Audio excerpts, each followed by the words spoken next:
Olá, tudo bom com vocês? Mais uma aula de Físico-Química 2. Hoje nós vamos estudar a Físico-Química 2 dentro da termodinâmica, né, com as energias envolvidas na termodinâmica, potencial químico, certo? Atividade, tudo isso aí em relação às propriedades coligativas. E a nossa aula de hoje é a crioscopia, ou seja, abaixamento do ponto de congelamento, tá bom? De uma solução através da adição de um soluto não volátil, beleza? Então nós temos aqui, olha, nesse gráfico aqui a gente já pode ver, nosso ponto de congelamento é nessa região aqui, ou seja, o líquido ele tem essa função. A hora que você adiciona um soluto não volátil, olha o que acontece. O ponto de congelamento estava aqui. Aí o ponto de congelamento migra para esse outro lado. Então nós vamos avaliar esse abaixamento do ponto de congelamento através das equações e energia de Gibbs e os potenciais químicos. Tudo bem? Vamos lá. Atenção, hein?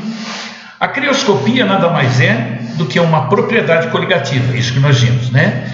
Quando você adiciona um soluto não volátil a um líquido puro, o que acontece? Olha aqui, o líquido puro está aqui, ele está se comportando dessa forma aqui em relação à temperatura e em relação à pressão.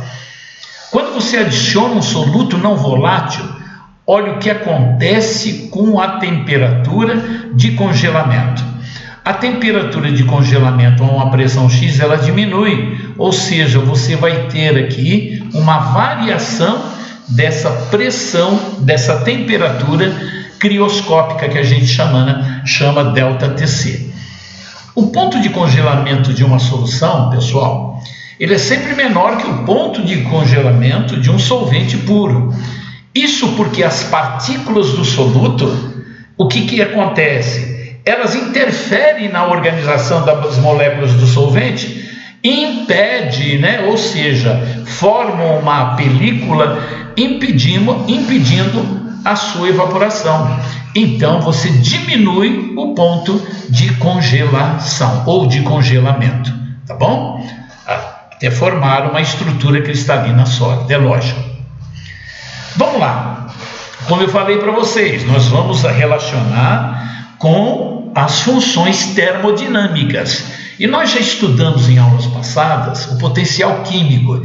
Ele é muito importante para a gente poder caracterizar a mudança de estado. Olha que interessante. O ponto de congelamento, no ponto de congelamento, o potencial químico do solvente na fase líquida, ele é igualzinho ao potencial químico de solvente na fase sólida. Olha que interessante. A adição de um soluto não volátil diminui esse potencial químico. Como nós estudamos, a diminuição do potencial químico é o caminho correto do meu equilíbrio, tá certo? Então, para que o equilíbrio líquido-sólido seja restabelecido, isto é, o potencial químico do solvente líquido iguale ao potencial químico do sólido, é necessário diminuir a temperatura da solução, abaixando assim a temperatura de congelação ou de congelamento. Então, olha bem, como você adiciona um soluto não volátil, o potencial químico do líquido ele tem que se igualar ao potencial químico do sólido. Se não tiver essa igualdade, não tem o equilíbrio, né? E para existir o equilíbrio é necessário que seja igual. Olha que interessante aqui, olha, potencial químico de solvente A puro, sólido, a temperatura de fusão e a pressão relacionada é igual ao potencial químico dele na solução na mesma temperatura e pressão constante, é lógico. Potencial químico do soluto A é essa sigla, potencial químico de A na solução é essa daqui, potencial químico de A no líquido é essa daqui. Como nós vimos no gráfico lá, potencial químico do líquido puro e da solução. Beleza? Então, olha bem, solvente puro e solução. Quando você tem um solvente puro, você tem somente uma substância agindo nesse sistema.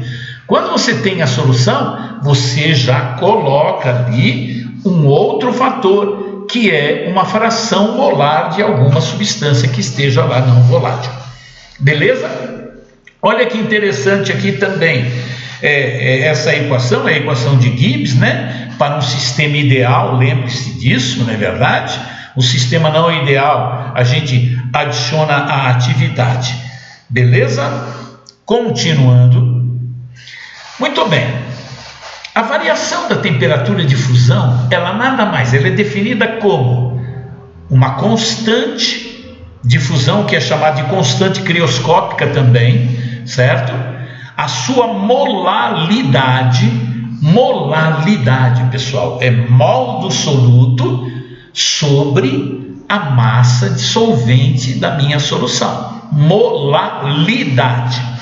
E o I é o fator de Van 't Hoff, que está relacionado para substâncias iônicas, como foi dado em aulas passadas, por exemplo, NaCl. Quando você adiciona o NaCl na solução em água, o NaCl se dissocia, formando Na+, e Cl- íons.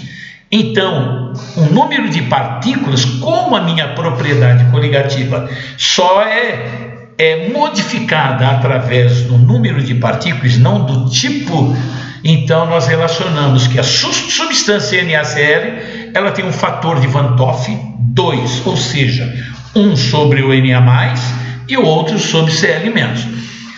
Acontece quando você tem produtos não iônicos, este I, o fator de Van 't Hoff, será sempre igual a 1, certo? Porque ele nem se dissocia nem se ioniza. Beleza?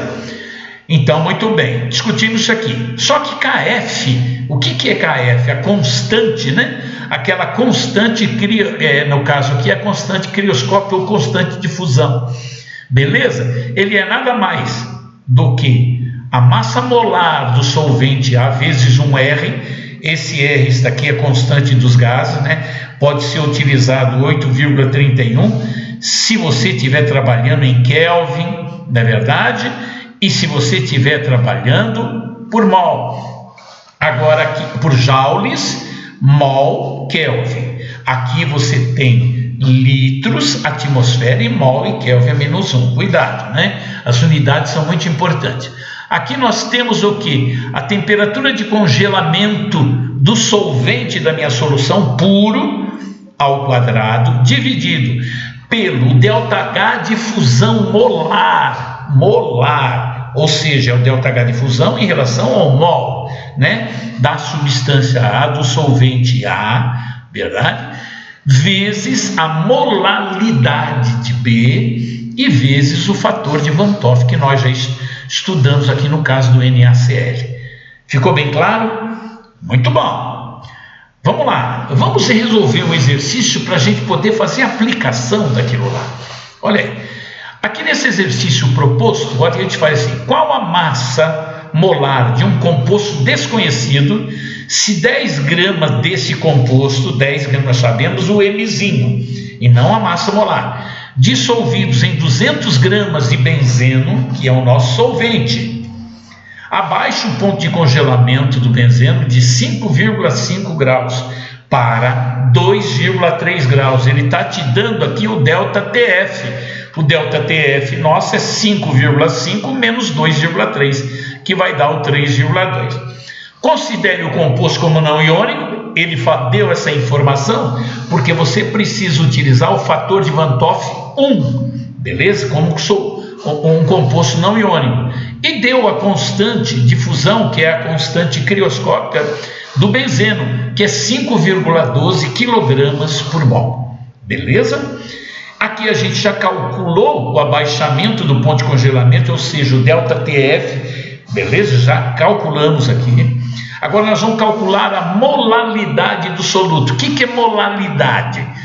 É a massa, é o mol do soluto, beleza? Perdão, é a massa do soluto dividido pela a quantidade de solvente em quilogramas, né? Beleza. A gente tem que ΔTF é KF molalidade I. Nós sabemos que é 3,2, que é igual a KF 5,12. Aí nós temos aqui a molaridade e 1 seria o I. Então aqui a molaridade vai dar 0,625 mol por quilograma. Muito importante as unidades. Beleza? Continuando. Calcular o número de mol do soluto. Bem, se a gente tem a massa, a molaridade é mol do soluto sobre massa do solvente. Então nós sabemos aqui que a molaridade, o número de mol do soluto nada mais é do que 0,125 mol. Bem, se nós temos o mol do soluto, nós pegamos a massa dele que foi dada de 10 gramas, dividido pelo mol, você já tem a massa molar do composto desconhecido, que deu quanto? 80 gramas mol.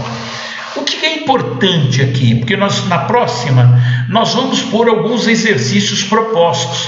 O que é importante aqui é a gente trabalhar sempre com as unidades certinha, ok? Um abraço e até mais.